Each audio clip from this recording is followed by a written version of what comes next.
अस्सलाम वालेकुम व्यूअर्स। आज इतवार है और 25 अगस्त है और रूटीन के मुताबिक आज हम बात करेंगे जो हफ्ता रफ्ता यानी जो पिछला हफ्ता है उसमें कौन सी अहम डेवलपमेंट्स हुई। खैर ये सारी जो डेवलपमेंट्स होती रही हैं पिछले हफ्ते में उनमें नुमायाँ तरीन बात जो थी वो बहुत ही अफसोसनाक रही। वो ये थी कि हादसात की बहुत सारी खबरें आईं पाकिस्तान के हवाले से और इन ख़बरों में बहुत सारे लोग जो हैं वो जाँ बहक हुए हैं। मसलन हमने देखा कि ईरान में हादसा हुआ, एक ज़ायरीन की बस जो थी वो हादसे का शिकार हुई, पाकिस्तानी ज़ायरीन की बस, और उसमें कोई 35 के करीब लोग जो थे वो जाँ बहक हुए और उनकी मैयतों को बाद में एयर एम्बुलेंस के ज़रिए से पाकिस्तान लाया गया। इसी तरीके से पाकिस्तान के हवाले से अगर हम बात करें, हादसात की बात करें, तो ये जो हादसा हुआ इसके साथ ही एक और हादसा हो गया।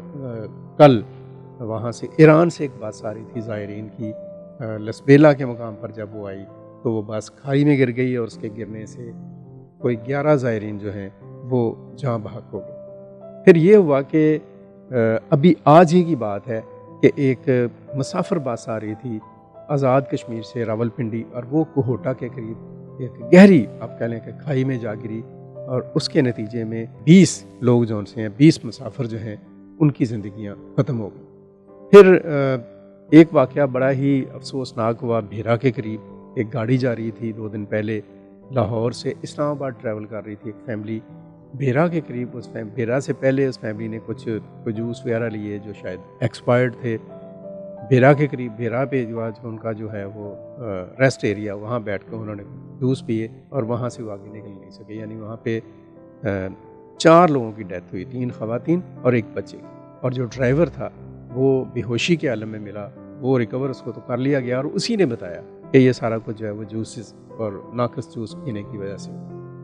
इसी तरह से एक बहुत ही एक अफसोसनाक वाक़या कराची में हुआ कारसाज के करीब, जहाँ एक खातून जो थी बड़ी ही अमीर व कबीर फैमिली की खातून एक बहुत बड़ी गाड़ी में उसने हिट किया और कोई 3-4 लोग उससे शदीद ज़ख्मी हुए और एक मोटरसाइकिल को उन्होंने हिट किया जिस पर सवार थे बाप और बेटी। वो कोई जा रहे थे कहीं, तो उन दोनों की मौके पर डेथ हो गई। ये वाक़यात इतने अफसोसनाक हैं और इतने ही बहुत ही ज़्यादा परेशान कुन हैं और इन वाक़यात के साथ बहुत सारे सवालात भी हैं जिन पर सोचने की ज़रूरत है। मसलन जो कारसाज पे वाक़या हुआ, जो वीगो पर खातून जो सवार थी जिसने हिट करके 3-4 लोगों को ज़ख्मी किया और 2 लोगों की मौत का बायस बन गई। इस तरह के लोग जो उनसे हैं इनके ऊपर गिरफ्त करने की ज़रूरत है, कानून को इस पर फ़ाल होने की ज़रूरत है, क्योंकि आम तौर पर यही तासर पाया जाता है कि ये लोग लोगों को मार भी डालते हैं लेकिन कानून का जो इम्प्लीमेंटेशन है ऐसे लोगों के ऊपर वो बड़ी ही नरम होती है।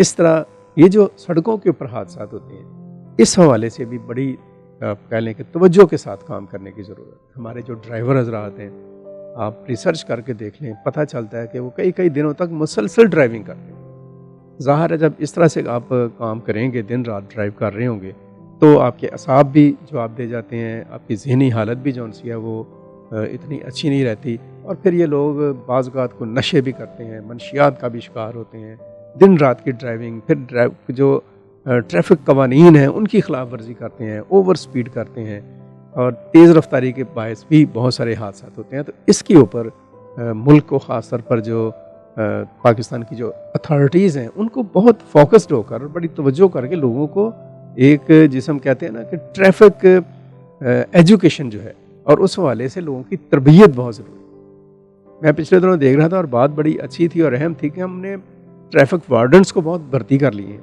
लेकिन उनको ये कभी नहीं बताया शायद कि आपने ट्रैफिक में या मोटरसाइकिल चलाने वालों को या गाड़ी चलाने वालों को ट्रैफिक के कवानीन के बारे में आगाही भी देनी है और अच्छे तरीके से आगाह करना। तो इस तरफ भी तवज्जो करने की ज़रूरत है। इसी तरीके से बहुत सारे एहतियाती इक़दाम की ज़रूरत है। मसलन जो मेन शाहराहें हैं उसके ऊपर हादसा होते हैं तो वहाँ पर फौरी तौर पर तिब्बी इमदाद का कोई इंतज़ाम नहीं होता, इसका भी बंदोबस्त जौन सा है वो किया जाना चाहिए, इसको भी देखने की ज़रूरत है। बाहर अफसोसनाक हादसा हुए हैं, इस पर हम दुखी भी हैं, पूरी कौम को इसके ऊपर अफसोस है।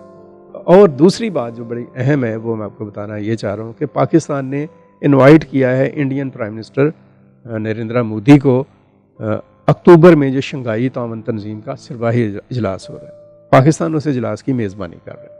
یہ 15 اور 16 اکتوبر کو اجلاس ہوگا اور اس کے لیے پاکستان نے مودی صاحب کو انوائٹ کیا ہے، لیکن دکھائی نہیں دیتا دور دور تک کہ شاید وہ پاکستان کا وزٹ کریں. ویسے تو اخلاقی لحاظ سے یہ معاملہ ہے کہ ابھی کل ہی وہ پولینڈ سے واپس جا رہے تھے نئی دہلی، تو راستے میں پاکستان کا روٹ تھا، تو پاکستان کے اوپر سے انہوں نے کوئی 45 منٹ کی پرواز کی اور 45 منٹ کے اس طویل دورانیہ میں چترال سے وہ انٹر ہوئے پاکستان میں اور لاہور سے وہ باہر نکلے امرتسر کی طرف. اور اس پورے ڈیوریشن میں انہوں نے یہ بھی نہیں کیا کہ پاکستانی حکام کو یا پاکستان کو خیر سگالی کا پیغام دیتے، جو کہ ایک عام بین الاقوامی ٹریولنگ رولز ان سے ہوتے ہیں، اور جو سربراہان مملکت ہیں جب وہ اس طرح کا سفر کرتے ہیں تو راستے میں آنے والے ممالک کو وہ ایک خیر سگالی کا پیغام دیتے ہیں. بہرحال دیکھتے ہیں آگے کیا ہوتا ہے اور کیا نہیں ہوتا. اور اس کے ساتھ جڑی بات جو ان سے یہ ہے کہ یہ جو دورہ مودی نے کیا یوکرائن کا، یہ کیوں کیا؟ یہ ایک اہم سوال ہے، اور اس سوال کا جواب کیا دیا جائے؟ وہ عجیب سی صورتحال ہے کہ وہ شتر مرغ والا حساب ہے کہ ادھر کے بھی ہیں اور ادھر کے بھی. پہلے وہ رشیا گئے اور اب وہ یوکرائن چلے گئے، یعنی دونوں متحارب ممالک کے مشترکہ دوست بننے کی کوشش میں مودی صاحب جو ہیں وہ ایک عجیب سی پولیٹیکل موو کر رہے ہیں یا ڈپلومیسی کر رہے ہیں. اس کا کیا حل ہوگا یا کیا نتیجہ نکلے گا، اس کے کیا رزلٹس آئیں گے، اس پر ہم بات دیگر اپنے کسی اور ولاگ میں کریں. اب تک کے لیے تو ہاں. اور جاتے ہوئے آخری خبر آپ کو یہ بتا دیں کہ ابھی راولپنڈی ٹیسٹ میں بنگلہ دیش نے پاکستان کو 10 وکٹوں سے شکست دے دی. پاکستان نے پہلے کھیلا تھا اور 448 سکور بنائے تھے، اس کے جواب میں بنگلہ دیش نے کھیلا اور 565 سکور کیا، اور پاکستان نے اس کے بعد کھیل کر 141 رنز بنائے، 146 رنز بنائے، اور بنگلہ دیش کو 29 سکور کا ٹارگٹ دیا جو اس نے بغیر کسی نقصان کے پورا کر. That is all and thank you so much.